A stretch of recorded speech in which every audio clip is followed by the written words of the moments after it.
అందరికీ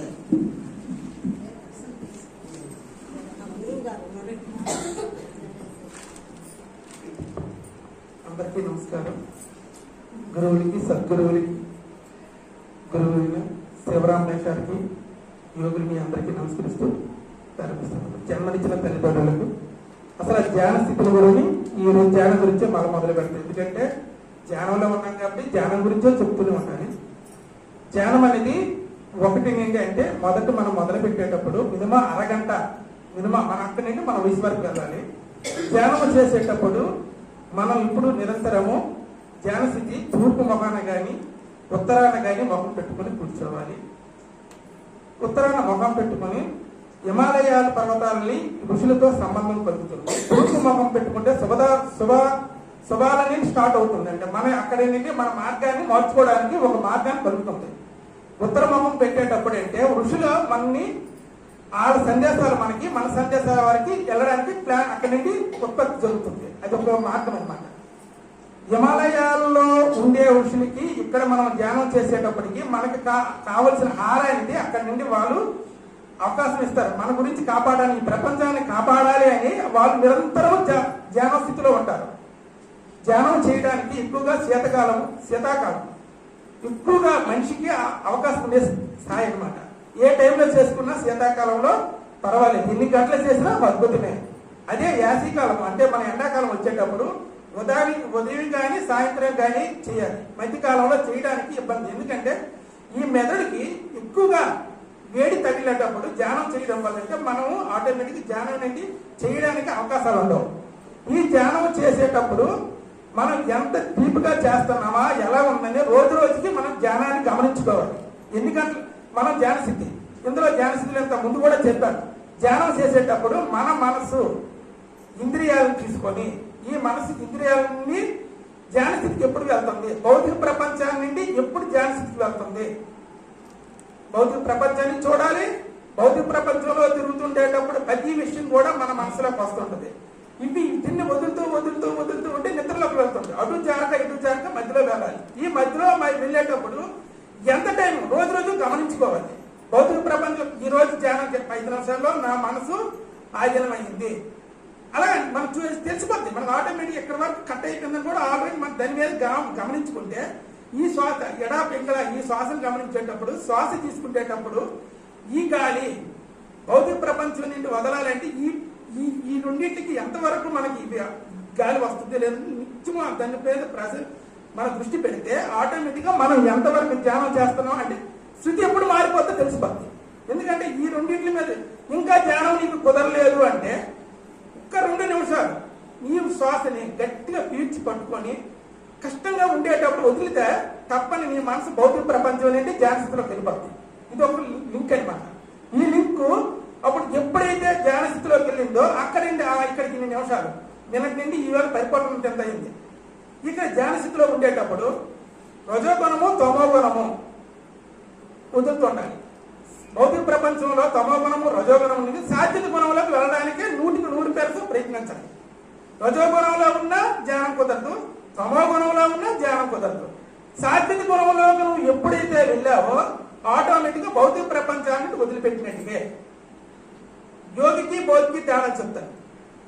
యోగి అనేవాడు ఎప్పుడు కూడాను ఒక అడుగు వేసాడు అనుకో, వెనక అడుగు గురించి మరి ఆలోచించడు. వేసింది పరమాత్ముడే, ముందుకేసింది ఆ పరమాత్ముడే, వెనకేసింది పరమాత్ముడే అని లీలలో ఉంటాడు, మనసులో ఉంటాడు. భోగి అనేవాడు వెనకేసింది నేను అడుగు నేనే, ముందేసే అడుగు అని భోగి అనుకుంటాడు. నిన్న నేను ఎంత సంపాదించాను, రేపు నేను ఎంత సంపాదించాను, ఎల్లుండి ఎంత సంపాదించాలి అని అదే మనసుతో ఉంటాడు. భోగికి రాత్రికి అయ్యేటప్పటికి సేద తీర్చుకోవడానికి ఆ అవకాశం భౌతిక ప్రపంచంలో పగలల్లా పనిచేస్తూ ఉంటాడు కాబట్టి రాత్రి మాత్రం సేద తీర్చుకోవడానికి టైము. యోగికి రాత్రి పూట ధ్యాన స్థితికి వెళ్ళడానికి ఆలోచిస్తాడు. యోగి అనేవాడు ఎప్పుడు కూడాను నిన్న వేసే ప్రతి అడుగు కూడా నేను వేయలేదు, పరమాత్ముడు నాకు ఒక అవకాశం ఇచ్చాడు, ఈ ఇంద్రియాలతో గత కర్మలు ఏమున్నా తగ్గించుకుంటాను, మరో జన్మ నాకు అక్కర్లేదు అనుకుంటే ఇతను నిరంతరము ధ్యాన స్థితిలోకి వెళ్ళడానికి ఆలోచిస్తాడు.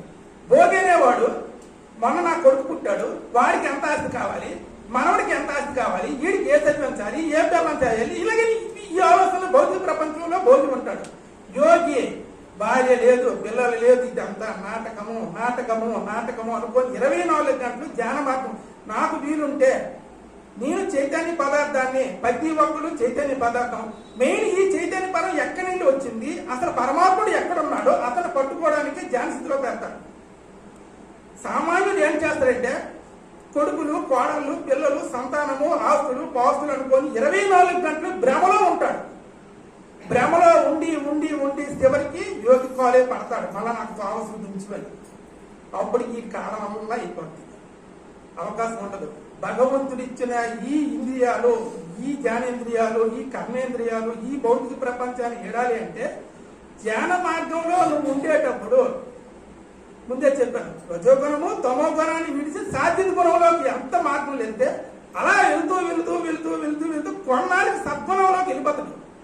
అంటే ఇదంతా మాయా మాయా మాయా. ప్రతి నిమిషాన్ని గమనించాలి. ఏదో ఇక్కడ ఏదో మాట్లాడేస్తున్నాము, ధ్యానం చేస్తున్నాం, భౌతిక ప్రపంచంకి వెళ్తే ప్రతి మోహం పడేటప్పుడు ఎదుటి వాడికి బాధ కలుగుతుందా, నాకు బాధ కలుగుతుందా, పిల్లల బాధ కలుగుతుందా, సృష్టికి నేనేం చేస్తున్నాను, రాబోయే తరానికి నేనేమిస్తున్నాను అని ఆలోచన ఉండాలి. ఇప్పుడు సింగపురం కొండ మీద ఇప్పుడు సపోజ్కి సింగపూర్ సాయినాథుడు ఉన్నాడు. సాయినాథుడు ఏం చేసేవాడు, రోజుకి 7 ఇల్లు దానం, అంటే అంత దిగుగా వెళ్ళలేము, మా సంసార బంధాలు ఉన్నాం కాబట్టి రోజుకి 7 ఇల్లుకి మాత్రం ప్రతి దాని భిక్షానికి వెళ్ళేవాడు. 8వ ఇంటికి కూడా వెళ్ళేవాడు కాదు. వేస్తే తినేవాడు, లేకపోతే లేదు. ఆ వచ్చే దీనికి ఇంకా కుక్కకో ఎంకో పక్కన పొక్కుంటే తనకి పెట్టేవాడు. అంత ధీముగా వెళ్ళేవాడు. తన దగ్గరకు వచ్చే వాళ్ళని కూడా ఏ రోజు భోగాల గురించి ఏమంటుంది, నిత్యము నేను ఇంత ఆకలితో ఉన్నాను. అప్పటికి 1947లో స్వతంత్రం రాకముందు అన్నం ఇంత అయితే బాగుంది, ఇసుక పోగులు ఎట్టుకొని తిందుమని అంత ఆప్యాయంగా ఉండేవాడు. నేను ఈ లోకానికి ఏం అందించాలి, ప్రతి ఒక్కరు ఇప్పుడు ఇక్కడ అన్నమైనా పెట్టాలని ఒక సంకల్పం ఉంచుకొని ఆ రోజు నుండి అంత సంకల్పం చేయడం వల్ల ప్రతి ఊర్లోన అతను చనిపోయాడు. ఇప్పుడు లేడు అంటే చనిపోయాడు, లేదు ధ్యానస్థితిలో చనిపోయాడు. లేకపోయినా అతని సంకల్పం అనేది లోకమంతా జరుగుతుంది. ప్రతి నెల ఇక్కడ సింగపురంలో 200 మంది అంటే పెద్దపల్లి జరుగుతుంది, శ్రీకాకుళం, అలాగా ప్రతి గ్రామంలో అన్నదానాలే. కారణం అంటే యోగి అనేవాడు భౌతిక ప్రపంచాన్ని గురించి ఆలోచిస్తాడు, భోగి అనేవాడు తన కుటుంబం గురించి ఆలోచిస్తాడు. భౌతిక ప్రపంచంలో భోగాల గురించి ఆలోచిస్తాడు. భోగాలు అనిపిస్తూ కొన్నానికి రోగాల పాలైపోతాడు. యోగి అనేవాడు భోగాలు విడిచిపెట్టి తన స్థితిని పెంచుకొని లోక కళ్యాణానికి వెళ్ళి ఆనంద తత్వానికి చేరుతాడు. ఆ ఆనంద తత్వంలో ఎవరు చేరితే లోకాల గురించి ఎప్పుడైతే యోగి నిత్యము ధ్యానస్థితిలో ఉండి లోకానికి ఏ వస్తే అతని భగవంతుడిగా మారుతాడు. భగవంతుడు అనేవాడు ఎక్కడ ఉన్నాడో లేడో కానీ యాక్చువల్ గా భగవంతుడు అనేవాడు ఇప్పుడు తిరుపతి వెంకటేశ్వర స్వామి ఉన్నాడు, మహనీయుడు. అతను కూడా ధ్యానస్థితి నుండే బయటకు కనబడ్డాడు. ఫస్ట్ దర్శనం ఎవరికి ఇచ్చారు, ఒక గొల్ల అతనికి ఇచ్చారు, పెద్ద ఆయనకి ఇచ్చినా అతను కూడా ధ్యానస్థితే. అంటే అతను కూడా మహాయోగి. యోగి అనేవాడే పరమాత్ముడు, పరమాత్ముడే యోగులు. యోగులు కావాలంటే ధ్యానస్థితే, మరొక మార్గం లేదు. నిత్య ధ్యానం చేస్తూ రజోగుణాన్ని తమో గుణాన్ని రోజు గమనిస్తూ సత్య మార్గానికి ఎప్పుడైతే వెళ్ళిపోతాడో అప్పుడు మహనీయులుగా మారుతారు. ఈ రోజు నాకు ఈ అవకాశం ఇచ్చిన మీ అందరికీ